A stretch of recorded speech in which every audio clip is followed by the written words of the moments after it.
Graça e paz, meus irmãos, sejam muito bem-vindos ao Seminário Caseiro. Essa é a nossa segunda aula falando sobre as narrativas históricas do Antigo Testamento. Eu posso interpretar uma narrativa de qualquer maneira? Não, eu não posso interpretar uma narrativa histórica de qualquer maneira. Nós podemos comparar a interpretação dos diferentes gêneros que compõem a Escritura com o ato de jogar diferentes jogos, como por exemplo basquete, futebol, seja lá qual for o esporte. Para que eu possa jogá-lo, eu preciso primeiramente conhecer as regras desse esporte. Na interpretação não é muito diferente. Para que a gente possa detectar algumas nuances transmitidas pela passagem, eu preciso primeiramente compreender as regrinhas que orientam a interpretação do gênero examinado. Na aula anterior do Simon, ele nos deu aí uma geralzona sobre o que são as narrativas e tratou também dos 7 principais erros cometidos pelos intérpretes ao interpretar uma narrativa bíblica. Quem ainda não assistiu, corre lá e assiste, tá muito bacana mesmo o conteúdo, vai nos ajudar bastante para entender essa parte do vídeo e vai também nos privar de cometer esses erros. Na aula de hoje, nós vamos aprender sobre algumas diretrizes que nós devemos tomar ao nos depararmos com uma narrativa bíblica. Lembrando que são aulinhas bastante introdutórias e nós queremos ajudar você, intérprete, que está iniciando a interpretação bíblica. Pois bem, a primeira coisa que nós vamos fazer, nós vamos delimitar as fronteiras dessa narrativa. Por exemplo, se nós formos lá para o capítulo 19 do primeiro livro dos Reis, nós vamos e encontramos ali informações do ministério de Elias. Vamos delimitar essa narrativa. Eu olho para o capítulo 19 e eu procuro ali se esse capítulo aborda toda essa história, toda essa narrativa. Quando eu me deparo com o capítulo, eu vejo que o capítulo 18 e o capítulo 17 também abordam o ministério de Elias. Então, o que eu tenho aqui no capítulo 19? Eu tenho um texto que está inserido dentro de um texto maior. E essa minha delimitação vai abranger esse texto maior, ou seja, eu vou delimitar desde o capítulo 17 até o capítulo 19, para que ali eu possa compreender melhor e interpretar essa narrativa. Alguns pontos que nós precisamos nos atentar aqui. Em alguns casos, nós nos deparamos com narrativas contadas por autores diferentes. Uma coisa que nós sempre precisamos ter em mente. Toda narrativa, ela faz parte de uma narrativa maior. E agora eu estou falando da metanarrativa que o Simon explicou na aula passada. Se toda narrativa faz parte dessa história maior, embora ela seja contada por autores diferentes, ela nunca, jamais vai se contradizer. Então, a primeira coisa que nós vamos fazer quando nós encontramos a mesma narrativa contada por autores diferentes, nós vamos buscar harmonizar essas narrativas.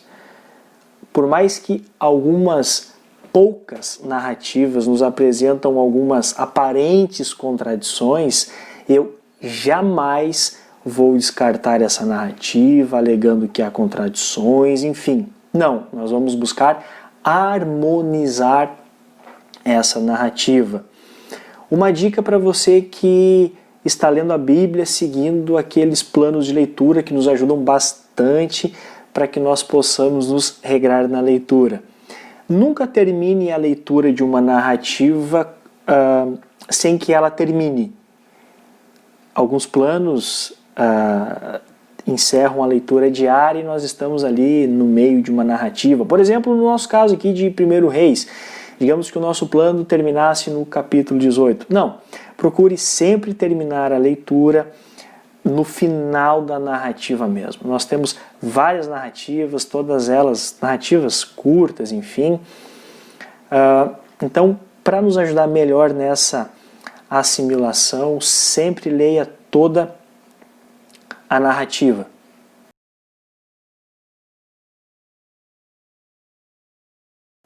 O nosso próximo ponto, nós vamos identificar de que modo essa história é contada. Por exemplo, é uma narração? É um relato? É um conto? Lembrando que nós vamos sempre dialogar com o texto, sempre fazendo perguntas ao texto, extraindo o máximo de informações possíveis, como se fosse um diálogo entre amigos mesmo. Se essa história for contada em forma de conto, aí nós precisamos identificar alguns elementos. No finalzinho da aula eu vou colocar ali uma amostra exegética, porque nós precisamos descobrir ali alguns elementos do enredo, como início, meio, desenlace, resolução e o epílogo. São algumas estruturas internas que nos ajudam bastante na compreensão do nosso texto. O nosso próximo ponto é identificar, é conhecer o contexto em que essa narrativa aconteceu. Falar em interpretação é falar muito em contexto. Nós jamais devemos descontextualizar uma narrativa, não somente uma narrativa, qualquer gênero literário. Nós simplesmente estamos proibidos de olhar para um acontecimento de milhares de anos com o entendimento, com os óculos do século XXI. Não, nós precisamos nos familiarizar o máximo com o contexto, entendendo geografia, cultura, período, tudo aquilo que nós já falamos nas aulas anteriores a respeito do contexto, para que nós possamos identificar, interpretar essa passagem à luz do entendimento da época.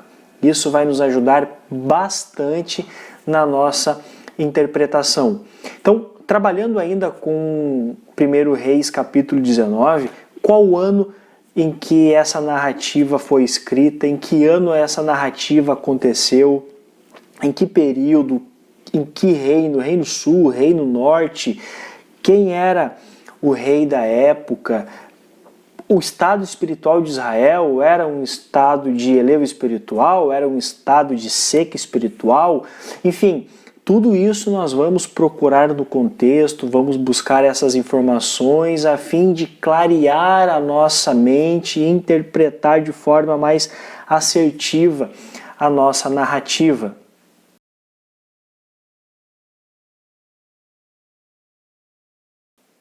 O nosso próximo ponto é identificar o protagonista da história, o antagonista da história e também os personagens secundários que vão servir de contraste para realçar um personagem principal.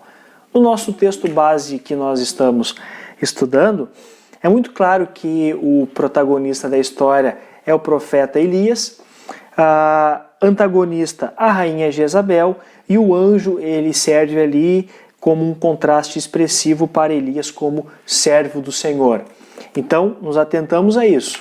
Protagonista, antagonista e os personagens secundários. O nosso próximo ponto, nós precisamos fazer aqui uma exegese rigorosa da passagem. Isso quer dizer que de forma alguma eu posso pegar algumas poucas palavras, de forma alguma eu posso pegar algumas poucas frases, enfim, um acontecimento em detrimento do outro, nada disso. Lembra que no início nós delimitamos a fronteira dessa passagem, dessa narrativa? Pois bem, eu preciso pegar toda essa narrativa e fazer uma exegese de toda ela. E isso quer dizer que eu preciso extrair o máximo de informações possível desse texto. Lembra da ilustração que eu dei na aulinha passada do John Stott? Aquele cachorro não abandona o osso até que o último filete de carne seja extraído, e é assim que nós precisamos encarar o texto. Nós precisamos cavar o máximo aquele texto, ler o texto, reler o texto. Nós precisamos ter essa familiaridade com o texto.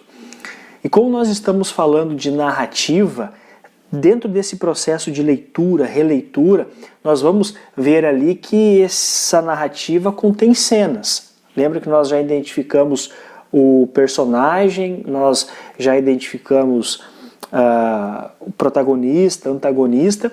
Então nós precisamos visualizar as cenas. Como nós estamos estudando o primeiro livro dos Reis, capítulo 19, nós encontramos que esse trecho ele se desenrola em 3 breves cenas. Nós temos então, do versículo 1 até o versículo 5a, nós temos a ameaça de Jezabel a Elias. Na nossa segunda cena, embora Elias ele se sinta bastante desanimado, a ponto de desejar até a própria morte, Elias ele é sustentado por um anjo que manda ele seguir em diante. Nós temos essa cena dos versículos 5b até o versículo 8. Depois, no Monte Horebe, o Senhor primeiro censura e depois restaura o profeta. Essa cena nós temos do versículo 9 até o versículo 18.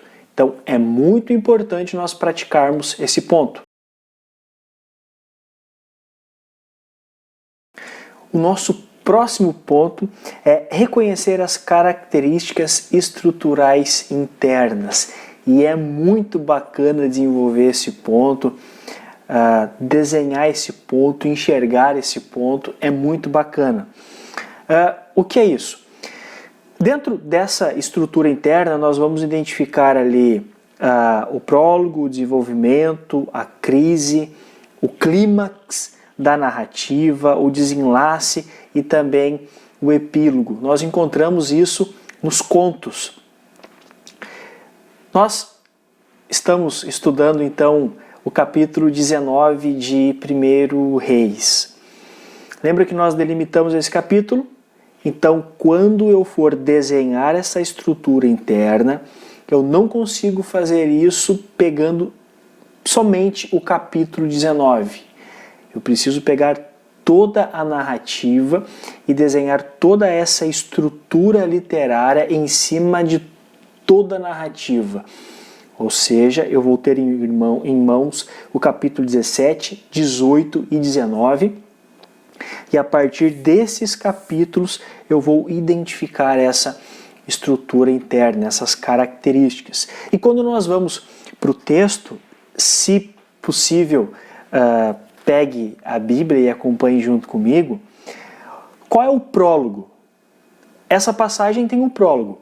O prólogo de 1 Reis,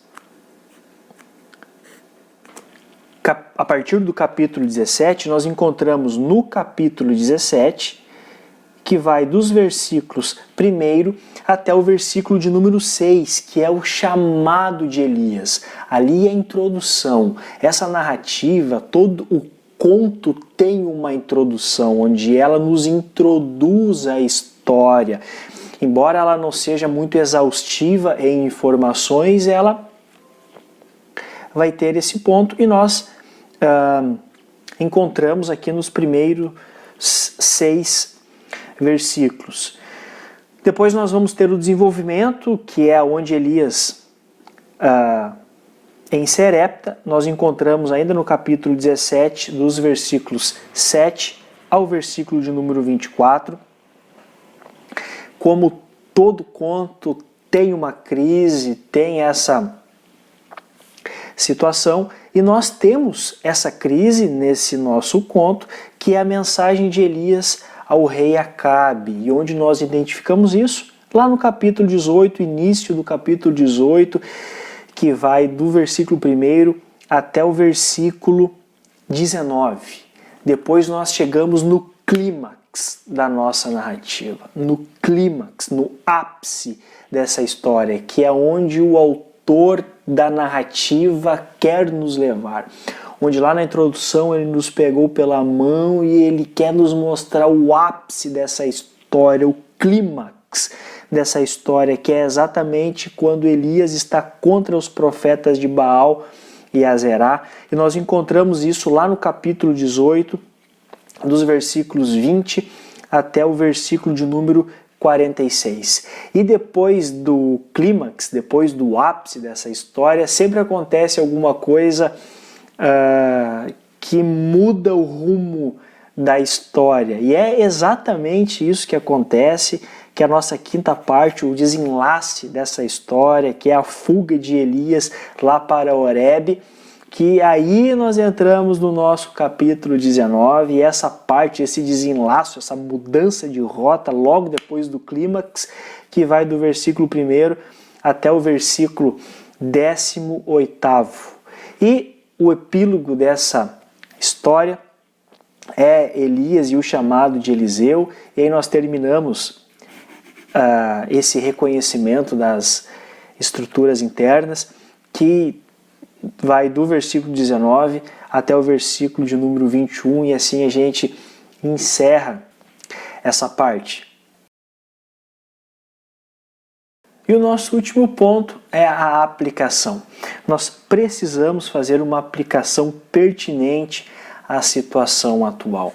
De que forma essa narrativa afeta a vida espiritual do leitor ou do ouvinte? Lembramos que uma narrativa do Antigo Testamento, em geral, ela não nos ensina diretamente uma doutrina, mas elas podem nos trazer inúmeros aprendizados, seja de forma explícita, seja de forma implícita, mas nós conseguimos extrair inúmeros aprendizados e nós precisamos então, depois de seguir alguns passos, algumas diretrizes, nós precisamos fazer essa aplicação e sempre de forma muito pertinente ao público atual.